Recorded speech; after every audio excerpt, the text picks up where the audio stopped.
que jogo legal. Nossa, muito interessante esses gráficos aqui. Não entendo nem como isso daqui é jogável. Jogo difícil da... Hã? Ah, oi, mãe. O que tá acontecendo?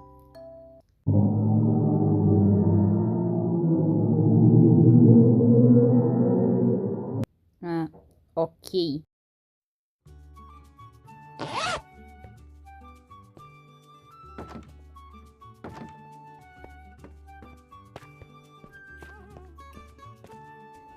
Pegar isso daqui. Ok, tá certinho. Agora é só pagar e ir embora. Hã? Ah, o que é isso? Um portal secreto? Onde eu estou? Uma livraria? Ai, a Kid, pelo amor de Deus! Que menina estranha da porra. Estranho, véi. Que estranho. O que é aquilo ali lá no céu? Pera, é um furry? Que nojo. Que mundo mais brilhante e feliz. Pois não será mais, irei pintar esse futuro de preto.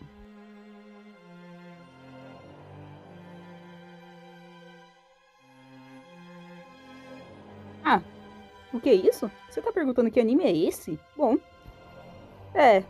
eu acho que eu vou ter que explicar algumas coisinhas para você, espectador. No dia 1º de fevereiro de 2004, nasceu uma franquia que amo tanto. Duas garotas mágicas, no início pelo menos. Elas são estudantes e têm uma bolsa de maquiagem ou um perfume que usam. Geralmente é uma bolsa de maquiagem mesmo. Para se transformar em garotas mágicas. É assim que nasce uma franquia que amo tanto. Se eu fosse o Canabom, eu falaria um pouco mais sobre essas outras temporadas. Só que, primeiramente, tem que dar uma de Luffy para você conseguir achar as outras temporadas, porque estão divididas em partes em outros aplicativos. E também porque se você quiser realmente ver, vai ser que nem ver Pokémon. Você vai ter que encontrar, ou você dá uma de Luffy, ou você vai pagando um monte de stream até você conseguir ver todos. Ou você faz que nem eu e fica com preguiça e não vê todas e só vê aquelas que você se interessa mesmo. Enfim, eu vou contar um pouquinho como eu conheci a temporada. Essa temporada específica que apareceu na intro. Enfim, quando eu tinha uns 10 a 12 anos, era julho. E era a vez do meu pai cuidar de mim. Como ele tava morando em um apartamento alugado, lá tinha muitas crianças. Mas era férias. Alguns foram viajar e passear, enquanto meu pai dava uma de pai negligente e ia jogar bola ou sumir, que nem qualquer outro pai faz, me deixando aos cuidados da minha madrasta. Eu descia do 15º andar e ficava andando, correndo, brincando, enganando alguns adultos, até porque eu era uma criança bem... diferente. Eu vou pegar um exemplo. Eu tinha uma bola de basquete, um patinete e a minha blusa, e um sonho. Então, onde juntava o que eu tinha uma quadra de jogar bola lá, eu pegava, né, um muro, tinha um murozinho que separava, então eu ficava andando. Toda vez que alguém entrava pelo portão, porque pra você entrar nos apartamentos, você tinha que passar pelo portão, você tinha que passar por aquela mini capeta que tava andando um pouquinho mais à frente de você. E como o muro é um pouquinho alto, você não conseguia perceber que aquilo, do lado daquela criança encapetada, era um patinete. Você realmente achava que era uma criança, até porque a parte que você segura no patinete realmente parecia o ombro de uma criança, então no final eu deixava cair e as pessoas sempre se assustavam. Adultos eram idiotas na minha cabeça na época. Bem, eu comecei a ficar entediado de ficar assustando as outras pessoas. Eu também tava com medo de alguém ter uma reação um pouco mais negativa do que realmente deveria ter. Então eu peguei, subi no apartamento de volta e conversei um pouquinho com a minha madrasta e ela falou que eu podia ver ou YouTube ou Netflix. Ela me ensinou a navegar pela TV, então eu entrei na Netflix. Então eu, com aquele aplicativo aberto, pensei, todo mundo tá assistindo anime à minha volta. Tem Naruto, Dragon Ball e coisas assim. E eu não quero ficar só assistindo isso, então vou procurar alguma coisa nova. Então eu entrei no catálogo de animes e adivinha só o que eu achei.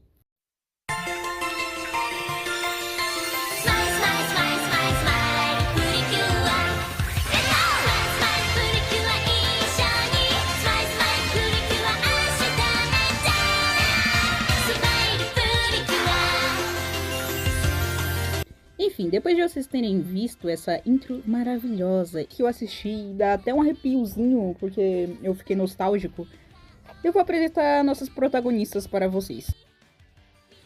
Miyuki, uma garota muito animada, sabe fazer nada, e seu hobby é ler contos de fadas. A Kenny, ela usou a Miyuki no primeiro episódio e faz umas piadinhas. Ela facilmente abriria um stand-up hoje em dia, pena que ela seria presa. O hobby dela é jogar vôlei e ela trabalha no restaurante do pai dela. Restaurante japonês. Yaoi. Sim, o nome dela é esse. E eu não sei pronunciar o nome dela. Bota aí a correção aí do nome dela. Yaoi, ela tem bastante desenvolvimento e é super tímida e chorona. A Kenny humilha ela no primeiro episódio também. Ela gosta de desenhar e não tem pai. Nao, justiça e muito foda. Ela tem uma família muito grande e adora futebol. Ela briga e tem uma certa pequena rivalidade com a Kenny. Inclusive, eu não sabia a diferença entre ela e a Kenny, e eu achava que a única diferença era mais responsável e os pais dela se divertiram bastante. Reika, a mais responsável do grupo. Ela tem um pensamento lógico, enquanto as outras pensam, oh meu Deus, fantasmas! Ela vem e fala, na verdade, isso é algo psicológico, eu vi alguns artigos. Sendo que ela tem poderes de gelo e tem um ursinho falando o que eles têm que fazer e elas têm que lutar contra furries e uma velha gostosa. E o hobby dela, ela exatamente não tem um hobby, até porque ela faz um pouco de tudo. Arco e flecha e outros que eu esqueci. Kenji, uma fada. Ela é uma criança, tipo, ela, enquanto todas devem ter uns 13 a 15, Kenji deve ter uns 8, já que ela tem questões de uma criança teria. Enfim, Miyuki cuida dela, como a irmã mais velha, né? Mesmo Miyuki às vezes sendo uma incompetente em algumas coisas, ela é a parte inocente da equipe. E ela tem uns dramas dela, enfim, ela nem é tão importante assim no anime pro desenvolvimento. Pop. Como o Kenji é uma incompetente, ele tá lá pra ajudar e dar algumas informações. Ele é muito legal. E é um budão. Se você elogia ele, ele vai ficar... Ai, eu nem sou tão foda assim, que não sei o que. Não fala assim comigo. Ele deve ter uns 15 a 17 anos. Ok, com os personagens apresentados, agora vem a história. Em um reino muito distante, onde é feito de luz e alegria, onde todas as fadas vivem felizes e em paz. Até que um dia o imperador maligno atacou o reino da luz e alegria. Enquanto a rainha utilizava suas últimas forças para impedir, tal imperador enviou a sua leal fada Pop. Pera, não é o Pop? Ai, ok, né? Deixa eu ver aqui. Kenji? Kenji, é sério. É uma criança, cara. Tá. Kenji foi enviada à Terra para recrutar as 5 leais guerreiras que farão parte da poderosa Precure. Mas antes de enfrentar o imperador, elas precisarão encontrar amuletos mágicos das garras dos generais e dos monstros imperadores malignos e utilizá-los como energias para os seus estojos de maquiagem e coroas. Enfim, agora, Miyuki, você está encarregado de procurar as outras adolescentes sem experiência nenhuma de combate. E todo o episódio tem uma descoberta e uma rinha entre adolescentes e monstros, inclusive furries, velhas gostosas, onis e um palhaço que eu acho que é gay. Enfim, assim elas encontrarão um final feliz para tal terra distante e para a Terra. Olha, eu não quero ser chato, mas eu vou ter que falar sobre isso. Eu queria falar sobre a diferença entre adaptação e do original. Obviamente com um pouquinho de spoiler. Mas nada que vai estragar sua experiência se você quiser assistir o anime depois disso. No anime, a Miyuki, ou a Emily, ela assume o cargo de líder do grupo. E ela meio que é encarregada de procurar as outras guerreiras. Na adaptação, ela tem um sonho no primeiro app, transformação, sabe? É nos primeiros minutos. Ela reconhece as meninas dos sonhos dela, dando um dos maiores spoilers dos poderes que elas iam pegar. Enquanto no original, que eu consegui com o Sr. Luffy, ela não tem esse sonho e vai no tipo, tá, Essa daqui, eu acho que é essa daqui, viu, gente? Ela daqui é muito importante, tá? Eu acho que ela caberia e faria muito bem pra nossa equipe, tá, gente? Confia em mim. Sim, ela foi no Foda-se. Até mesmo pra alguém que ela não tem certeza, ela faria parte da equipe. Com um civil sobre isso, no caso. A Reika, fora essa alteração óbvia, é os nomes e as histórias delas. Óbvio que tem alguns detalhes, como a forma os personagens falam entre si e se interagem entre si. E eu fui pesquisar o do porquê isso acontece, e o motivo é muito óbvio, é muito lindo e bem broxante, porque o motivo foi porque eles queriam que os americanos se identificassem mais. Já que um anime japonês que tinha referências com a cultura japonesa, e também pra elas deixar de ser menos gay, sendo que eles não tinham por que ter mudado. Tanto que já existem muitas outras adaptações ótimas. Eles mudaram tudo.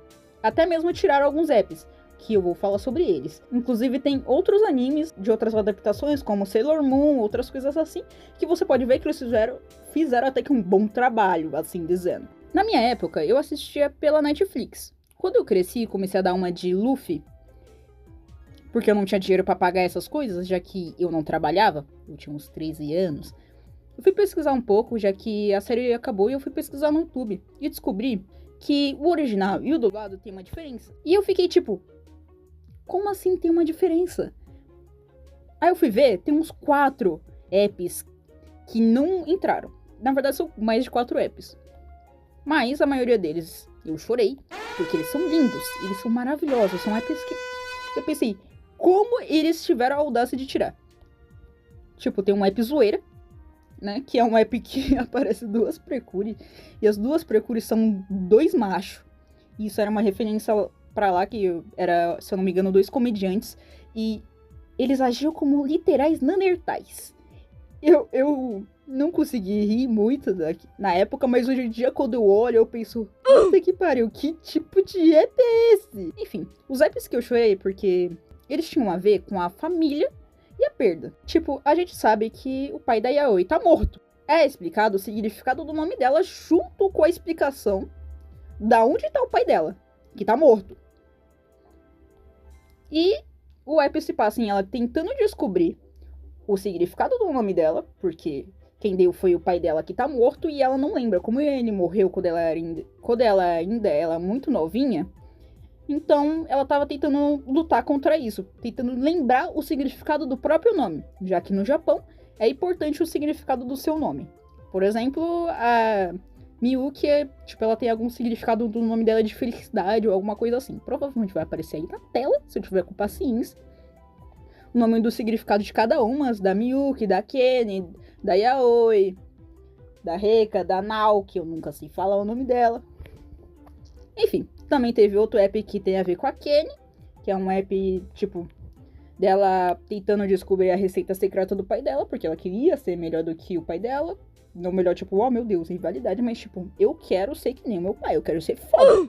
Também tinha aqueles que eles iam pra eventos do Japão, porque é um anime japonês. Era um festivalzinho. E se tiver mais uma, eu não vou conseguir me lembrar, mas eram apps muito bonitinhos que iriam complementar. E também tem um app que eu também chorei, que era o da avó da Miyuki. Inclusive, ele é bem engraçadinho. E eu percebi que eu passei todo esse tempo explicando algumas coisas pra vocês, só que eu não falei dos vilões. Enfim, Period. Eu não sei falar o nome dele, mas tá aí na tela qual é o nome dele.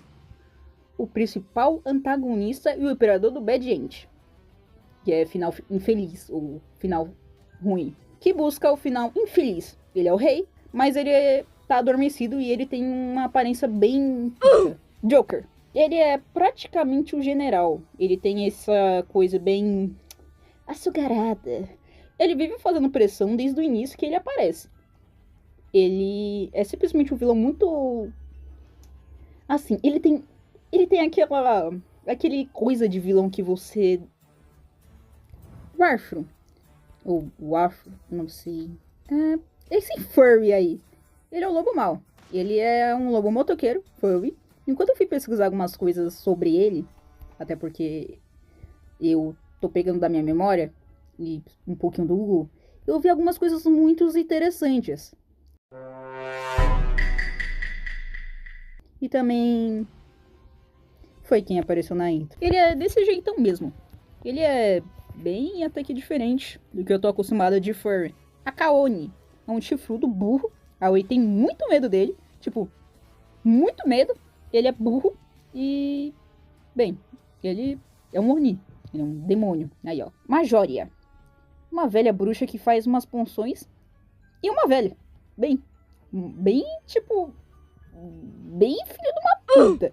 Se eu não me engano, ela representa as bruxas lá dos contos de fadas. Que é a vilã da Branca de Neve e outras bruxas aí que deve ter por aí. No mundo dos contos de fadas, que eu não lembro. Tipo, é esperado de vilões dela ser uns... mas, tipo, ela perde as coisas dela todo o episódio que ela aparece. Tipo, ela prejudica até o guardinha que ajuda ela. Ajuda ela a pegar aquela câmera bem bizarra também, que deixa as pessoas invisíveis. Eu não sei porque ela produziu essa bosta. Mas ela também é muito linda. E alguns épocas ela é basicamente uma engenheira. De tanta coisa que ela criou na base do ódio. Os Akembis, ou bufões. Eles são colocados pelos vilões e são basicamente... eles tomam qualquer forma. Não importa, tipo... essa bolinha aqui que tá aparecendo... é como se você botasse, sei lá, num copo, aí o copo ia virar um bufão. Ou Akembis. E dependendo do que ele é, ele ia ter um... e ele é bem estranho, pra falar a verdade. Porque tem diferentes formas e tamanhos também. Na verdade, ele é só uma bolinha... ele só é aquele nariz de palhaço feio. E dependendo do tamanho e da cor, eles fazem coisas diferentes. É o que cai... é os poderizinhos da rainha, porque eles roubaram. Bem, já que eu já falei de todos os vilões, eu vou explicar o objetivo deles. O objetivo deles é pegar a energia negativa dos seres humanos para tentar reviver o imperador deles. É isso. Ok, eu fiz uma piada sobre o meu canal não ser um canal bom. Até porque só vai ter esse vídeo por enquanto. E eu ia falar de todas as temporadas diferentes, histórias e coisas assim. Mas decidi falar sobre a criação dessa obra-prima. E... é um pouquinho mais sério do que eu acharia que seria, tipo, uma criação de alguma obra. Então eu vou falar um pouquinho mais sério do que normalmente eu estou falando do começo desse vídeo até agora, ok? Então leve um pouquinho a sério isso. Antes, eles estavam produzindo uma temporada de signos, mas não achei muita informação sobre. E no meio da produção dessa nova temporada aconteceu uma tragédia. Em 2011, no dia 11 de março, o Japão enfrentou uma das suas maiores tragédias. Um sismo e um tsunami atingiu a região de Tohoku. Foram mais de 19 mil mortes. E a escala do sismo / terremoto foi de uma magnitude de 9,1. E então eles abandonaram a história e o enredo dos signos.